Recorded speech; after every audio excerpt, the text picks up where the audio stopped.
Good afternoon. My name is Donna Fiesel, and I'm your host of Donna's Edge Talk Show, where truth matters. Thank you so much for watching every day, Monday through Friday from 1 to 3 p.m. Central, as I get to ride home with you in the afternoon. It's always a fun ride, and I'm so honored that you would send emails to me. Thank you so much for doing that. My email address is donna@donnasedge.com. That's donna@donnasedge.com. Again, it's so good to be with you today. You can find us on the radio at icradio.media. You can also find us on television, channel 182 on Charter Communications, and Abundance Television found on Roku, Apple TV, and Amazon Fire. And don't forget the podcast at thenewscasters.com. So I wanted to talk about parenting principles. A lot of you have asked me, you have a son, he seems to be well adjusted, paid his house off in 10 years on a 30-year mortgage.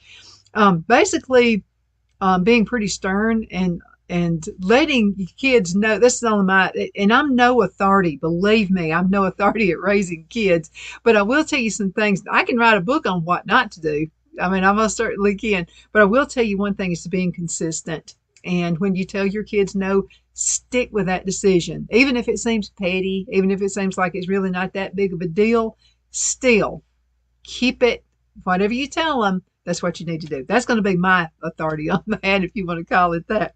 But I know a group, and these folks right here are homesteaders, and I really dig them. I mean, and they have like 10 kids, and these kids, 13 kids. So they have 13 kids, and these kids are like really super smart. I mean, they don't seem neglected. Smart, they know how to do things. I mean, even the little kids have chores and they know how to do it, and I just think that's just a grand thing to do. So let's go ahead and dig a little bit, because they've written an article and it's called Our Top 10 Parenting Principles, and they say that they have implemented these while raising all 13 of their children. So remember that following these principles consistently takes intentional and practice. So when we mess up, we follow number 7, are quick to apologize and get back on track. So let's go ahead and we'll identify them, and then we're going to describe them. Number 1, slow down, let the kids work with you. That's good. Number 2, always tie strings of fellowships. You need to see their hearts. We'll explain that. Also, give them ownership as soon as possible. Number 4, set the pattern. Start early modeling the things that you want them to always do. Number 5, say what you mean and mean what you say. That's probably the big one. That if I didn't do anything right, I did that one right. Okay, number 6, require politeness and respect. Number 7, be quick to apologize when you're wrong. I think that's a good one. Number 8, model grace. Number 9, don't expect your children to have more self-control than you have. Number 10, you can't expect what you don't inspect. Okay, I'm ready to dive in here, and I don't even have any little kids with me. So let's go ahead and talk about all of these. Number 1 was slow down and let kids work with you. So people often ask, how do you do it all? Look, I'm telling you, they have a farm. They just do all kinds of great things. Unfortunately, there's no easy way to answer this question. Our life hasn't always looked the way it does now. When we were a young family with very small children, we simply just didn't do as much as we do now. So their advice to all young parents is to slow down and allow yourselves to do less. Don't look at your family like ours and wish you could do it all. Remember that we've been layering in aspects of our daily lives for nearly 2 decades of implementation and practice. In the trial and error, you're going to make some mistakes. And then they say, however, one thing we've never regretted is bringing our children alongside us in whatever task we're doing. Very smart thing to do. Not only in the bond you create with your child, but in the training they've received to one day manage the task themselves. So what you're doing is instilling both wisdom and skill sets in your children. By training them now, you'll have one less thing to do on your to-do lists in the future. Better to train them now than to wait. Absolutely. Okay. Number 2, always tie strings of fellowship. Absolutely, I say yes on that. It's hard to remember as parents to build our relationship with our children first and foremost. Parenthood isn't a lifetime of dictating. Yes, we've helped raise future members of society, but their hearts are just as important, if not more. It's important to remember to view them day in and day out as human beings who are individuals with big feelings and emotions. So, this is something else they say. In our house, we like to take the temperature of everyone's attitude from time to time to ensure they're happy and engaged. This also helps us recognize when they might be isolating themselves and looking sullen and make the connection with them to see why. We always want to make sure we're tying strings of fellowships on a relational level, listening to them and having conversations rather than always dictating to them. Totally agree. Absolutely. This is another good one. Give them ownership. I think it's pretty cool. So, it's important to give our children ownership at a young age. Kids want to do what their parents are doing. Remembering to slow down and allow them to get involved starts the process of training them for more responsibility in the future. Yes, it will be messy and the task will take longer initially. However, in the long run, you're training your helpers. Once they become more proficient with the task, you've reduced your overall load. As the children get older, we start giving them ownership over a project. Great idea. Not only does this mean they have control over how it gets done, but they have the responsibility of making sure the job is complete. This really gets them ready for the next segment when they grow older and they get jobs. If a task requires more people to be involved, this responsibility lies on their shoulders to properly communicate. Puts them in a status there of leadership. Okay, ownership of a chore teaches so much responsibility, and it brings fulfillment to the child's life. It makes them know they're needed, and that's also important when they develop a sense of purpose. Totally agree with that. 110%. And you're getting them ready for the future, and they're setting the pattern already. Okay, this one says, set the pattern. This is the principle that we kind of fell into. So getting up early to have time alone and spend time in the Word of God has been important to us, but it's also been a struggle. As parents, we didn't want to create the same struggles for our own children, so at a very young age, we implemented a few minutes every morning where the children would sit in bed with the picture Bible and simply flip through it for a while. This created a beautiful discipline of what we now can see in our older children, and their consistency is something to be admired. We like to always remember that we're raising adults. We're raising people to go out into the world and live their own life. We know God has a plan for their life, so we want to provide them with these important lifelong tools for continued fellowship with them. The pattern also spills into our chore life. And we're going to talk a little bit more about their routine chore life. Imagine that many kids and how you keep it all organized. Yeah, but you can do it, and you can do it with one or two kids. Okay, let's talk about this one. This one says, say what you mean and mean what you say. That's extremely important. I've mentioned this to you guys before with Brad. Okay, he was the class clown in school. He always wanted to be funny. Let's have a good time, that kind of thing. And so the teacher didn't tell me until pretty late into the school year that he had just been having a party. Yeah, he's just having one big party after the other, and he was throwing his voice and sounding like a dog and a cat fighting outside. So the teacher finally called me, and she said, I didn't want to call you, but she said, I finally found out who's been throwing their voice. Well, I knew who she was talking about because he was good at doing that. And I said, okay, what did he do? And she said, it's been sounding like a dog and cat fight. And I would go knock on the screen, the window. And she said, Donna, he's good at it. I really thought it was dog and cat fighting outside. And I said, well, you need to handle it. And I said, but I'm going to handle it at home. And I said, you give them a paddling if you want to. I'm good with that. Well, she said, today's world, we can't give kids paddlings. I don't know why, but anyway, you can't do that. And I said, that's okay. I'll handle him when I get home. So when he comes in, I said, your teacher called me today. And first thing out of his mouth, he said, what'd she say? And I said, you know what she said. You tell me what she said. And then he told me what she said. And now, did he do it again? Yeah, he couldn't. He can't help himself. I mean, he still wanted to have a party at school.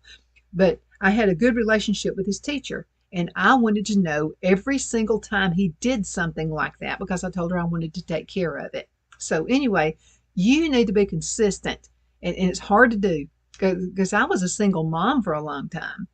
And so Brad was 6 when we were divorced. And so, of course, I had to be the good guy and the bad guy, and it's hard to do by yourself.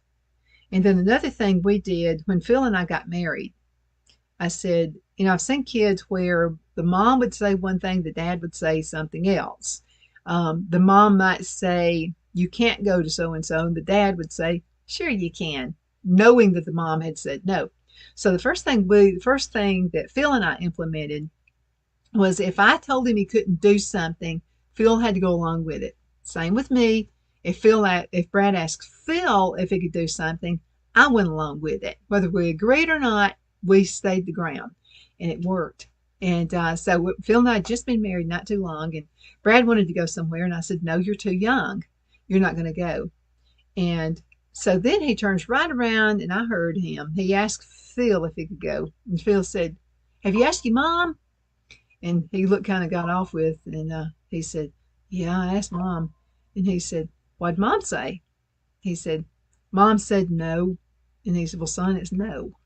So that's one thing that we did. We wanted to keep it all an even keel. So if one said something, the other one, it had to be that way. And I was going to tell you, it worked out really good for us that way as well. Let's get ready to go into a commercial break, and we're going to return in just a few minutes. Y'all hang in there. Twin City Used Car Sales has been serving drivers in the Northeast Alabama area for years with a quality selection of late model used cars, SUVs, and pickup trucks. On top of our extensive selection and competitive prices, we offer professional auto financing services for used car buyers of all credit levels. Whether you've just begun your search or you're ready to secure your next vehicle, at Twin City Used Car Sales, you will drive away with the vehicle of your dreams. The sales and finance staff at Twin City Used Car Sales looks forward to serving you, and you can apply for financing online before your visit to our used dealership in Gadsden, Alabama. Check us out on the web at twincityusedcars.com or go by our location at 901 First Avenue, Gadsden, Alabama. We sincerely look forward to serving you.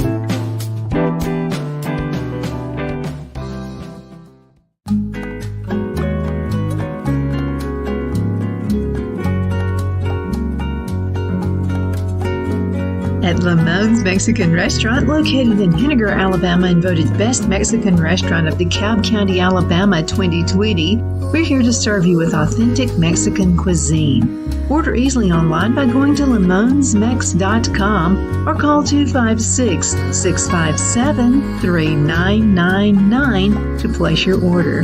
We're open Sunday through Thursday 11 a.m. to 9 p.m. and Friday and Saturday 11 a.m. to 10 p.m. Whether you're celebrating a cozy date night for two or a celebration for a crowd, at Lamone's you'll love our atmosphere and friendly servers.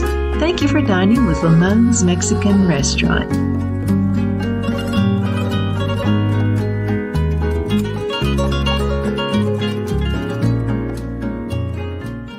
At Liberty Bank, we're all about community, whether it's to help with a charity fundraiser or help families in need. Toys at Christmas or a local football team, we're here for you. You see, we realize the importance of family. Sometimes it's to build a new home or necessary home repairs. We're here for you. If you like the feel of a small town bank with all the conveniences of a big city bank, we're here to serve you. You will find us at any of our convenient locations in DeKalb, Marshall, Etowah, and Blount counties in North Alabama.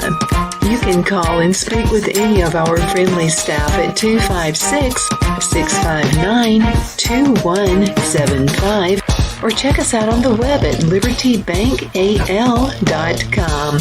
And thank you for your support of our community. Member FDIC Equal Housing Lender.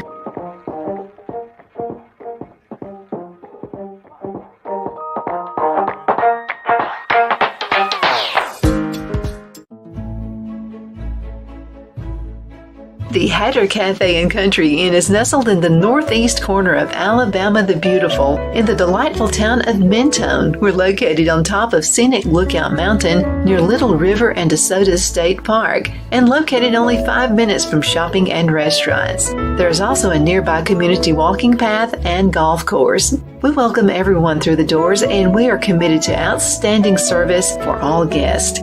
At the Hatter Cafe and Country Inn, we invite people from all walks of life to come and get away from it all, enjoy the open spaces, treetop views, fresh, clean air, and experience Southern hospitality at its finest.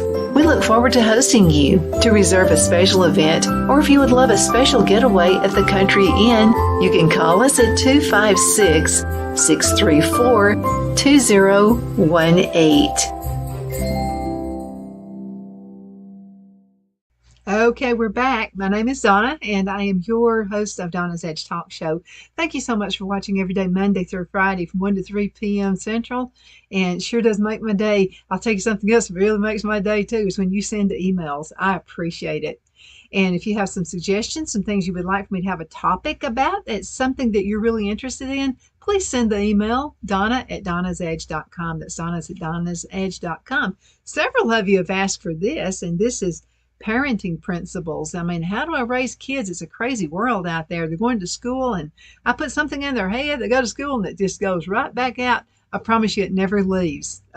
They're always going to remember what you tell them. Now, it may appear that they're not listening, but I promise you they are listening. So we're going to go over the top 10, then we're going to go ahead and get back on the list again. So here's the top 10. Okay, slow down. Let the kids work with you. Number 2, always tie strings of fellowship to make sure you see their hearts. Number 3, give them ownership as soon as possible. Let them have their ownership. Let them build a team of getting a task done. I think it's a pretty awesome thing. I never thought about that. Number 4, set the pattern. You want to start out modeling the things that you want them always to do.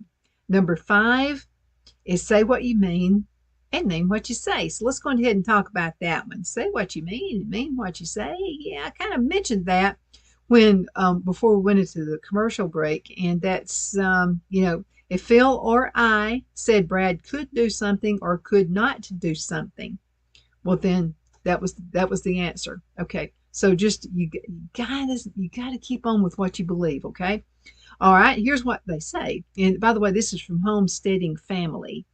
And you can go to the website, homesteadingfamily.com. I think they're an awesome couple. And their kids seem to have a lot of respect, though. And you can always tell. And if folks are on television, we've seen, TV shows before about, families, and they got a bunch of kids and stuff like that. The kids who have no respect, it always comes out. I try not to miss an episode of watching these folks on YouTube. They're absolutely awesome. Okay, say what you mean and mean what you say. This one is tough. If you can't stick by your word, be careful what you say. So don't lay down ultimatums or make empty threats. Now, how many times have you heard people say, when I get you home, you're going to get a spanking? How many times have you heard that? They get the kids home, they don't give them the spanking.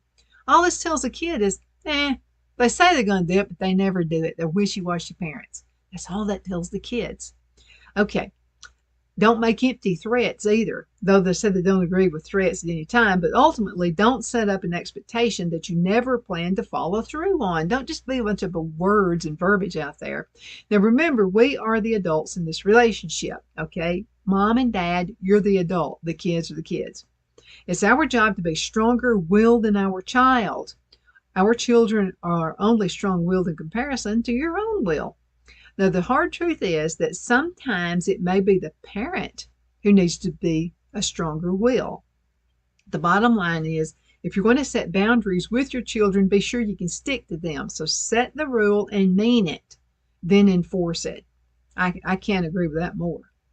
Okay, require politeness and respect.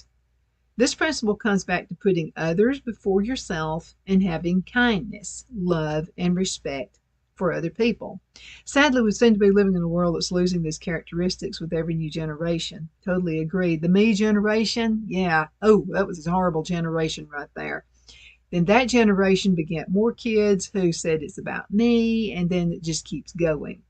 So she says, At our house, we require politeness and respect from our children, and we model this by being polite and respectful to each other as spouses and to them. Just because we have this rule doesn't mean it's perfect all the time. Okay, they're a real family just like we all are. We all deal with emotion and frustration, and it's important that we all have a safe space to allow those emotions in. We like our kids to know that they can always come to talk with us about anything. This is the healthy way to deal with emotion, not lashing out at another person. We're all still a work in progress. I think you're always a work in progress. I don't care what you do. When you're working, home life, church, whatever, it's always a work in progress. This rule is enforced nearly every single day in our household. We're all still being perfected until the day we die. Those parenting principles are meant as encouragement, never condemnation or judgment. Neither of that. Okay, this is a hard one for a lot of us, including me. Be quick to apologize when you're wrong. We parents need to model what we expect from our children. So it's important that our children see that we as parents are humble enough to recognize our mistakes and come to them to apologize and ask for forgiveness. That's huge. That is a huge thing. If all families would be like this, it would be just an awesome world. Because we're wrong sometimes. A lot of folks say, no, that's just going to make me look weak to my kids. It doesn't make you look weak. It makes you look very strong. And guess what? When they get married and when they start having a family and they start having kids, guess what? It's going to be like this awesome thing that you're going to be able to see in their lives. They're going to get along with each other a lot better. They're going to get along with that spouse. It won't be about just them, right? Okay, model grace. This is awesome. So this goes hand in hand with being quick to apologize. We have some family friends who make it a competition to see who can give grace the fastest. We all need a model grace throughout every stage of our lives. This is something that everyone needs to learn and practice, including O'Donna here. We should never never hang past bad behaviors over our children's heads. This emotional manipulation will never end with good results. I totally agree with that 110%. Okay, so I have a family member, and this is in real life, and you probably already heard who this family member is, who's consistently nipping at my heels. I mean, she's always. And what she wants me to do is argue back, and I'm not going to argue back. She'll put stuff on Facebook. I don't put stuff on Facebook. I just don't want to do that. It's not my thing. I'm not into that. So I choose, first of all, I'd get tangled up in my words and wouldn't know what to say anyway. So it's best just to let her go on and let her rattle. So what I decided to do a long time ago is give her grace. I think if I give her grace, when I make mistakes, God's going to give me grace. That's just how I think that works. The only thing I can do is give grace. I mean, what good is it going to be me trying to argue a point with somebody who already has their mind made up? And you're not going to be able to get anywhere with it. It's just not going to work. You're going to give yourself a headache, and you don't need that headache. Let it go. Give them grace. Go about your own business and be successful. And I'll have to tell you, that's going to frustrate them more than anything, because what they want you to do, they want you to fail. So don't let that happen. Please raise your kids to give grace to each other. I mean, please do that. I mean, you're going to have a happier household. The family's not going to get divided. It's just going to be a much easier pace. And guess what? You're going to have nieces and nephews. You're going to get to be, see, I'm not getting to be around some of my nieces and nephews. And but that's okay. Sometimes it's going to turn around. But just give them grace. That's all you can do. Okay, don't expect your children to have more self-control than you have. Ooh, that's a big one. Okay, so this is another tough one. They say more is caught than is taught. Oh, I agree with that. So if you want your children to have self-control, you must first model it. We have to model that self-control in ourselves. It's as simple as that. So Yeah, I totally agree with that. So I try to have more self-control in a lot of things. I try to have more self-control in what I eat. I try to have more self-control in what chores I do. I try to have some more self-control in a lot of things that I do. And I just find that it's just a happier, peaceful life. Okay, here's the last one right here, and I think this is a good one. You can't expect what you don't inspect. So let's talk about this. The final rule is that we can't expect what we don't inspect. So what does that mean? So this homesteading life can get very busy, and when implementing these parenting principles, our children can quickly become very capable. This can lead to high expectations. So we as parents must still be involved in inspecting the work being done and holding them to the level of accountability that it was set for from the beginning. When we assign chores to our children, it's easy to mark that task off as completed in our brain. However, it's not actually done until it's been inspected. I think that's great. So here's a homesteading hack. So Carolyn requires the children to come in and check in with her once their chores are done for the day. For a while, she would wear each one of their names on a clothespin placed on her clothing. Once the child checked in, she would inspect their work, and when the job was done to standard, she would remove their clothespin and put it back in its place until the next day. Did two things. First of all, this helped her to remember to inspect their work. This is what else it did. If a child failed to check in, she would know because their clothespin would still be on her clothes. I think that's, even if you only have one child, I think that's just a really good tip. So, Carolyn says it's worth repeating we're all a work in progress, always, and also implementing these parenting principles has taught so much more peace and enjoyment in our everyday lives. Please take them as encouragement as they are meant to be. You know, I think this is just an absolute, this lady has to really be organized with all these kids. And so what they're doing is they're living off the land, which I think is an awesome thing to do. Like Phil and I are living off the land, and I love it. Absolutely love it. There's more satisfaction. And I know what's in our food that we eat. I'm finding that I'm able to keep my weight better. I think it might be some of the stuff, this is my thing.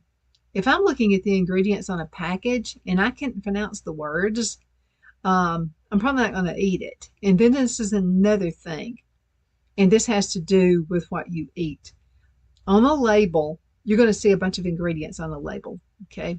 So the very first thing you see on the label, that means there's more of that than there is in the rest of the ingredients. So the very first thing in the ingredient, number one, the most stuff, as you keep reading that label, you keep looking down, well, then there's less and less of it. So this is what I've noticed on some of the food that we've had that I bought canned. So let's just say that it's gravy. I would never buy gravy mix, by the way. But anyway, now make your own. It's easier. Believe me, you're not overworking by making your own gravy.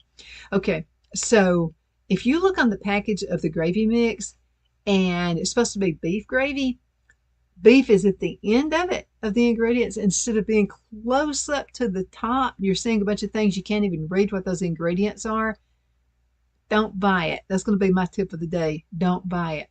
But anyway, thank you so much for watching. My name is Donna, and I'm your host of Donna's Edge Talk Show. Again, thank you so much for watching every day, Monday through Friday from 1 to 3 p.m. Central, as I get to ride home with you in the afternoon. And keep those emails coming. I appreciate it.